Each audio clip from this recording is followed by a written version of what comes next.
अच्छा जी, हमारा अगला जो टॉपिक है वो फॉर्मेशन ऑफ फेडरेशन है।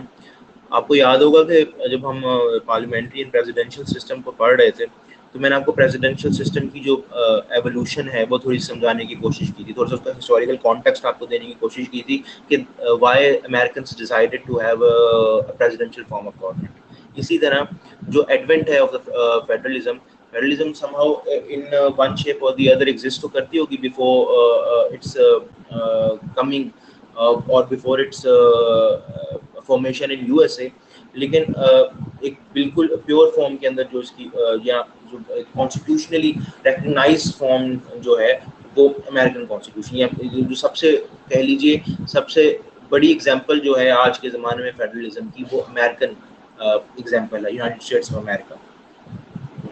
और वहाँ पे जो है जो फॉर्मेशन है या उसकी आना है वो again it was based on their experience with the British system. जिसमें मैंने आपको पहले अर्ज किया कि ब्रिटिश सिस्टम जो है वो ना सिर्फ एक पार्लियामेंट्री सिस्टम था, बल्कि वो एक यूनिटरी सिस्टम भी था। तो इसी वजह से जो आपको अमेरिकन सिस्टम नज़र आता है, it is a presidential system and it's a federal system. तो उन्होंने जो भी एक्सपीरियंस किया वो फिर उसके अलावा दूसरी चीज़ ये कि अमेरिका जो है वो एक कह लीजिए ईस्ट कोस्ट से शुरू हुआ था। ये न्यूयॉर्क वगैरह जो है ना, ये जोग्राफिकली आप कभी अमेरिका का मैप देखें तो ईस्ट कोस्ट के ऊपर 13 रियासतें जो थी। फॉर एग्जांपल अगर आप अमेरिकन फ्लैग देखते हैं ना, तो आप देखेंगे कि उसके अंदर जो स्टार्स हैं वो 50 स्टार्स हैं। Those 50 stars represent the 50 states that form American federation. ठीक है जी, यूएसए की 50 रियासतें हैं। और वो जो स्ट्राइप्स है ना, रेड एंड वाइट, वो 13 है। वो 13 स्ट्राइप्स जो हैं वो रिप्रेजेंट करती हैं वो first 13 states that come together to form America. और फिर वो आहिस्ता आहिस्ता लुजियाना खरीद कर 1803 में लुजियाना खरीद लिया। फिर उसके अलावा उन्होंने वेस्टवर्ड एक्सपेंशन एक कहते हैं उसको, जिसके अंदर उन्होंने क्या नाम है लैंड जो है वो एक्यूमुलेट किया। तो इस तरह उन्होंने आज का जो है मौजूदा जो मतलब अमेरिका है, ये इसी तरह बना है।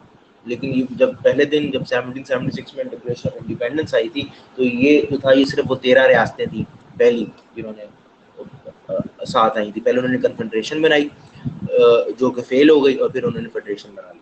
ठीक है जी।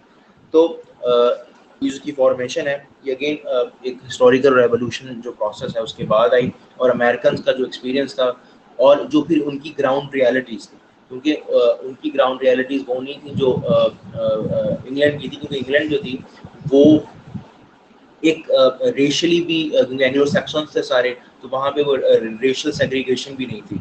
On the other hand America के अंदर जो था, वहाँ पे आप देखते हैं कि उनके वहाँ पे फ्रेंच भी थे, क्योंकि वो एक कॉलोनाइज हुआ, मतलब वहाँ पे फ्रेंच भी थे, इटालियन भी थे, आयरिश भी थे, ब्रिटिश भी थे, तो स्कॉटिश भी थे।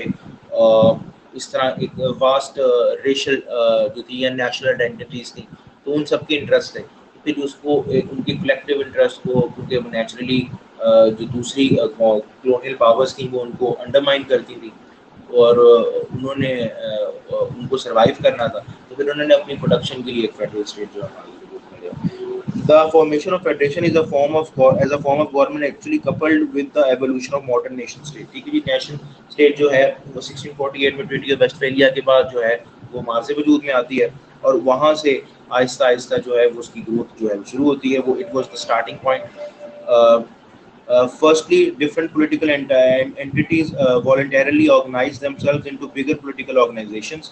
ठीक है जी, क्योंकि नेचुरली जब जैसे स्कोप ऑफ द स्टेट बढ़ता गया या स्कोप पॉलिटिकल स्कोप बढ़ता गया, तो आप देखते हैं कि जैसे अमेरिका में सिर्फ 2 पार्टी हैं, वो जो है वो 2 माइंडसेट्स और 2 जो स्कूल ऑफ थॉट्स है ना, वो उनको रिप्रेजेंट करती है। फॉर एग्जांपल अगर आप कंजर्वेटिव हैं, ओल्ड स्कूल हैं, और एक नेशनलिस्टिक व्यू रखते हैं, फिर आप अमेरिका में रिपब्लिकन पार्टी को ज्वाइन करेंगे।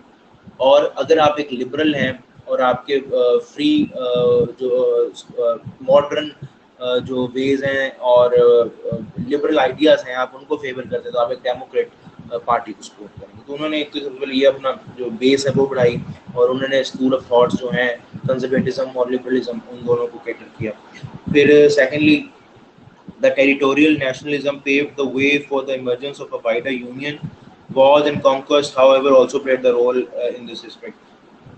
क्योंकि नेचुरली वो जो कॉलोनियल पावर्स थी, क्योंकि जो सारा अमेरिका है वो कॉलोनाइज ही हुआ था ना, मतलब मैक्सिको जो था वो स्पेन के पास था, ब्राज़ील जो था वो पोर्तुगाल के पास था। तो इस तरह जो है वो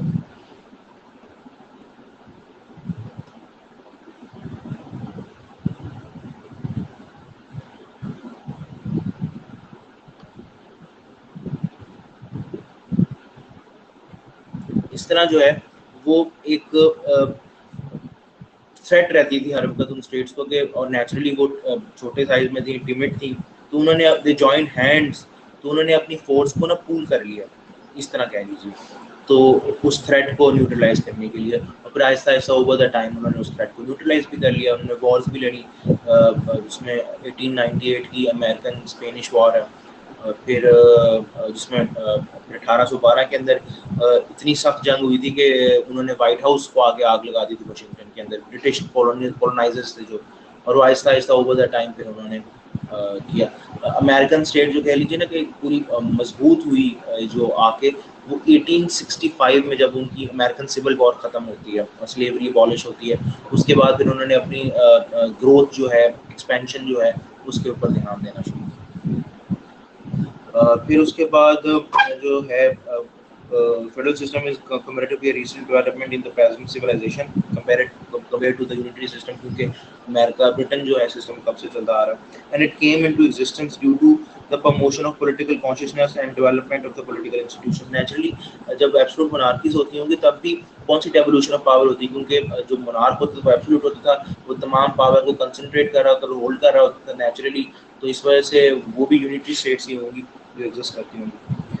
Following factors can be pointed out which played an effective role in the formation of the federation. ये वो roles हैं जिन्होंने formation में बड़ा formation of the federation में बुनियादी किरदार अदा किया। Such independent states can amalgamate into a federal union as share common values, face similar types of problems, and have common interests, but at the same time have divergent problems of regional nature which hamper the way of complete unity. ठीक है जी। मैं आपको America की थोड़ी सी मिसाल दी थी कि वो जो स्टेट्स थी वो नेचुरली वो जो साथ में कॉलोनियल पावर्स थी उनकी एक्सपेंशन से वो खौफ खाती थी कि अगर ये हो, अगर हम अकेली होंगी तो वो हमें इनगल्फ कर लेंगी, हमें कैप्चर कर लेंगी, हम पे कब्जा कर लेंगी, तो इसलिए है। फिर उसके अलावा पाकिस्तान की मिसाल ले सकते हैं कि ये तमाम हमारे फेडरेटिंग यूनिट्स थे वो एक मुस्लिम मेजॉरिटी प्रोविंसेस थे, और वो चाहते थे कि वो एक ऐसी रियासत के अंदर या ऐसे सिस्टम के अंदर रहें जहाँ पे वो इस्लामिक वे ऑफ लाइफ के जरिए ज़िंदगी गुजार सकें, तो naturally they come together and they form the state of Pakistan. इसी तरह अमेरिका के कॉन्टेक्स्ट में यूनाइटेड स्टेट्स अमेरिका बन गया। फिर उसके बाद दूसरा पॉइंट जो है वो है deliberate and conscious political efforts play a more important role in the formation of federation at present. The Federal Union of Pakistan, India, Canada, Brazil and Mexico are the outcome of conscious efforts based on the constitutionalism. Conscious efforts भी होती हैं, उनको बताया जाता है कि मतलब आपकी थ्रेट जो है या आपके मसाइल जो हैं वो एक ही हैं, उसका हल भी एक ही है, तो वो कंटिन्यूसली वो उसको करते रहते हैं। और कश्मीर की मिसाल भी मैं आपको यहाँ पर दे सकता हूँ, क्योंकि वो they feel that they deserve to be geographically भी और हर लिहाज से they deserve to be with the क्या नाम है with पाकिस्तान, तो नेचुरली वो एक कॉन्शियसनेस उनके अंदर एग्जिस्ट करती है। और फिर पॉलिटिकल एफर्ट्स भी, पाकिस्तान जो है वो भी एक कॉन्स्टिट्यूशनल एफर्ट है, कायदे आज़म ने कोई भी एक्स्ट्रा कॉन्स्टिट्यूशनल काम नहीं किया। लोग इस पर क्रिटिसाइज करते हैं कि Quaid never went to jail because he never broke any law, simple as that. फिर in certain cases federal system was granted to dependency by some colonial powers। ठीक है जी, यहाँ पे पाकिस्तान की मिसाल, सॉरी इंडिया की मिसाल दी जा सकती है, क्योंकि वहाँ पे खुद तो, और जो आपने सबने नेहरू रिपोर्ट भी पढ़ रखी होगी कि उसके अंदर भी यूनिटरी सिस्टम ही डिमांड किया गया था, लेकिन दिल्ली प्रपोजल्स और फिर उसके बाद 14 पॉइंट्स कायदे आज़म के, उन्होंने हमेशा ही फेडरल स्टेट जो है वो मांगी है, क्योंकि नेचुरली फेडरल स्टेट के अंदर प्रोविंशियल ऑटोनॉमी की पावर होती है, प्रोविंशियल ऑटोनॉमी के जरिए आप टू सम एक्सटेंट अपने आप को सेल्फ रूल कर सकते हैं, तो ये रैशनल था behind Quaid-e Azam demand of a federal system in India. तो इस वजह से, तो इसलिए अमूमन जो है जो उन्होंने भी जो है वो practice under the 1935 act of India, for example the British government granted a federal constitution to India. ठीक है जी। तो इस वजह से वो भी एक कह लीजिए ट्रेडिशन बना, जिसकी वजह से आने वाली दोनों रियासतें जो हैं इंडिया और पाकिस्तान, उन्होंने फेडरल कॉन्स्टिट्यूशन जो है उसको फॉलो किया, जिसमें इंडिया की अगेन जो उनका सिस्टम है वो क्वासी फेडरलिज्म है, क्योंकि it is more close to क्या नाम है to the unitary system, because वहाँ पे जो सेंट्रल गवर्नमेंट है वो बहुत ज़्यादा एम्पावर्ड और पावरफुल